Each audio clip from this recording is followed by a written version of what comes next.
In the summer of 2019, the New York Knicks just came fresh off a 17-win season which ties the franchise's worst single-season win total in history. And also that same summer, they were kinda hoping to land guys like KD, Kyrie, or even have a shot at the top overall pick in the draft, which became Zion Williamson. But as we know, all these didn't materialize and they instead ended up replenishing the roster mostly by signing a surplus of power forwards, which of course got them Julius Randle, but was still definitely not the type of offseason that Knicks fans wanted back then. But as we also know, things in the NBA can change kinda fast, and 2 summers later, this 2021 offseason, coming fresh off the team's first playoff appearance in 8 years, the Knicks, led by new president of basketball operations Leon Rose, have been able to pull off a series of offseason moves which arguably set up the franchise for real success both for the present and for the future. Looking at it, they've locked up their all-star Julius Randle to a long-term extension for less, they've re-signed a lot of their key pieces from last season's winning group, including guys like Derrick Rose, Nerlens Noel, Alec Burks, and Taj Gibson, and they've also got veteran additions in Evan Fournier and most especially Bronx native Kemba Walker,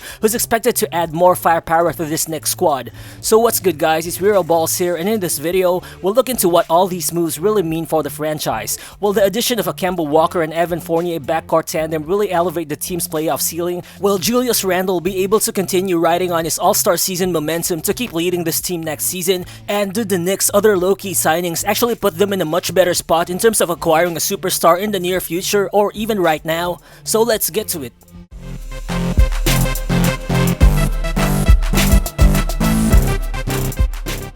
The Knicks took one step ahead into the franchise's developmental curve last season by getting back into the winning column. While they hired coach Tom Thibodeau, Julius Randle became an unexpected first-time All-Star, RJ Barrett took a huge leap in his sophomore season, and a whole bunch of the team's role players just happened to fit perfectly in Thibodeau's system. But if any, the team's first-round exit against the Atlanta Hawks still perfectly showed how big the margin of difference is between the regular season and the playoffs. And in that 5-game first-round series, we saw that it was veteran point guard Derrick Rose who unexpectedly stepped up and took care of the team's shot creation for almost the entirety of the Knicks postseason, which isn't the most ideal scenario for this team to have. And kudos to the front office for realizing that they needed to have some sort of a roster upgrade specifically on the offensive end if they're going to maximize the team's ceiling and the playoffs moving forward. So basically, this is where we could really see the value of the Kemba Walker and the Evan Fournier signing specifically. While they signed Kemba to a very team-friendly 2-year deal just worth around $8 to $9 million a year, which to me is just a real bargain of a deal because in my opinion, Kemba could just really be the type of player that New York needs for the present.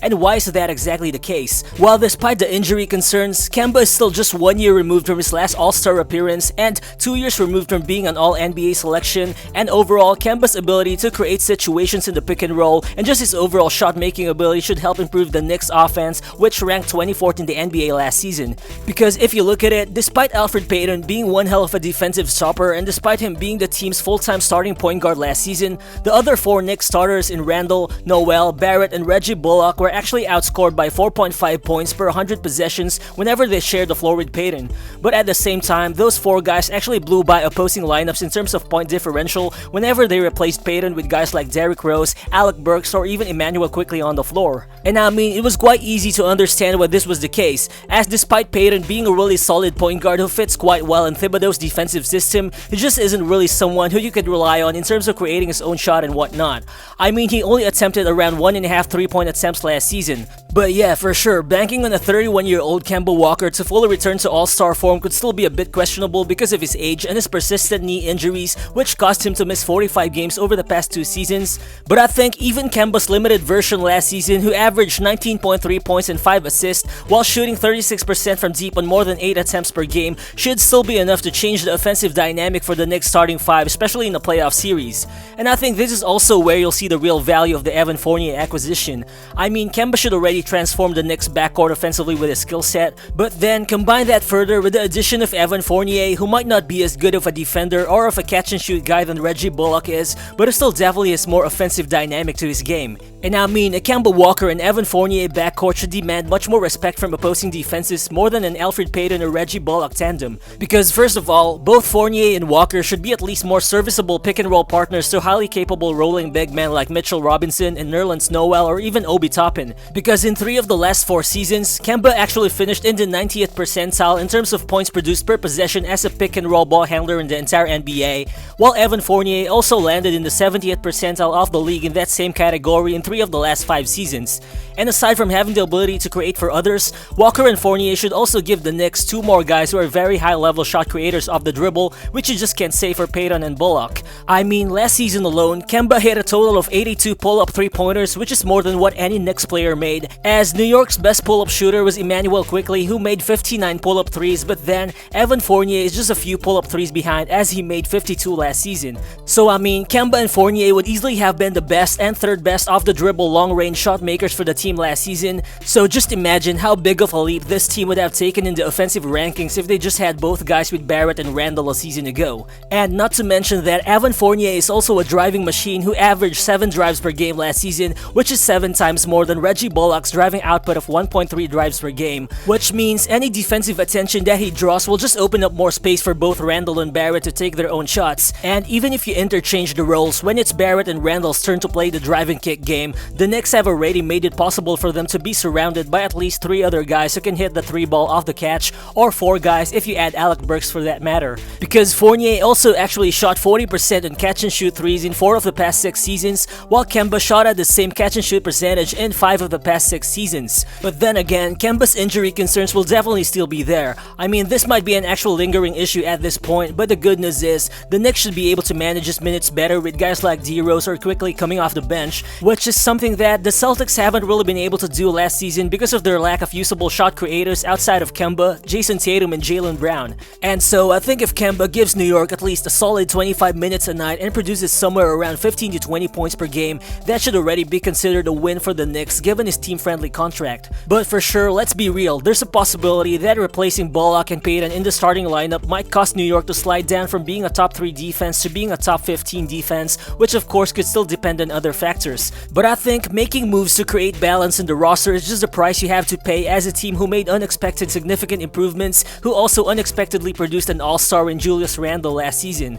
And looking at how much of the Knicks' success actually stemmed out from Randle's improvements, I think the team's ceiling moving forward could still depend on this guy taking another leap or at least maintaining his stellar kind of play. I mean, Randle had a ridiculous all-star season, averaging 24 points, 10 rebounds, and 6 assists on 41% shooting from deep. While I mean, for sure, some fans could be worried that last season might actually just be an outlier for Randle because before his all-star year, Randle only made 32% of his total career attempts from beyond 10 feet of the basket, which drastically improved to 42% last season. But personally, even if Randle underperforms next season, I think there's still a possibility that the Knicks still won't slip too far down in the standings given the possibility that RJ Barrett takes another huge leap in efficiency and guys like Quickley or Toppin happens to show reasonable development in their sophomore years. And considering how the Knicks' revamped roster actually sets up Randle much better in terms of having open shots, and considering that the team can actually bank on continuity by resigning a ton of their role players, I think the Knicks should still be a force and a potential top 4 team next season.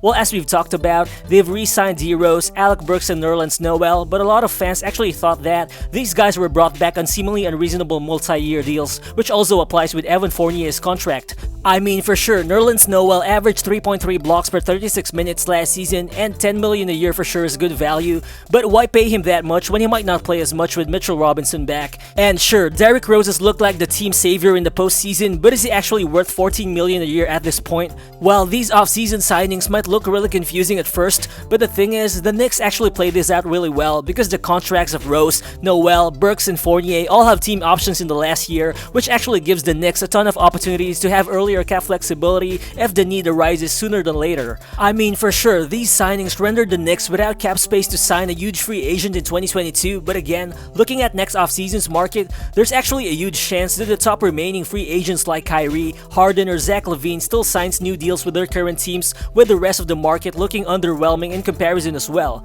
So if any, the Knicks are just better positioned to acquire a superstar via trade rather than via free agency. Because also, if you look at it, all of these offseason signings by the Knicks are set to make anywhere between $9 to $23 million a year, which are the types of contracts that could be used to match a star player's salary in case of a potential superstar trade target, whether this offseason or the next. I mean, theoretically, the Knicks can offer Alec Burks or Nerlens Noel's team-friendly contracts plus a combination of other young players that they have in a deal to land that elusive superstar. And what even makes this more possible is that New York also owns all the future first-rounders, as well as Charlotte's 2022 first-round pick, which they acquired from the Kai Jones trade, as well as the Mavericks' 2023 first-round pick from the Porzingis deal. So to sum it all up, just a year ago, it looked like it was almost impossible for the Knicks to come up with a good trade package for a superstar player like Bradley Beal or Damian Lillard anytime soon, but with the team's combination of short-term deals, intriguing young players, and future first-rounders, creating a super team in New York seems closer to reality again. And kudos to the front office, because although they have set themselves up for the future with these moves, the thing is, they've also done it without having to sacrifice the competitiveness of their current roster. So what do you guys think of the Knicks offseason? Feel free to drop your thoughts in the comment section below. And also, if you enjoy these types of content, please give this video a thumbs up, as it definitely helps the channel reach more people. It only takes a second of your time, but it'll be much appreciated. So again, this is Real Balls, and I'll see you on the next one. Peace.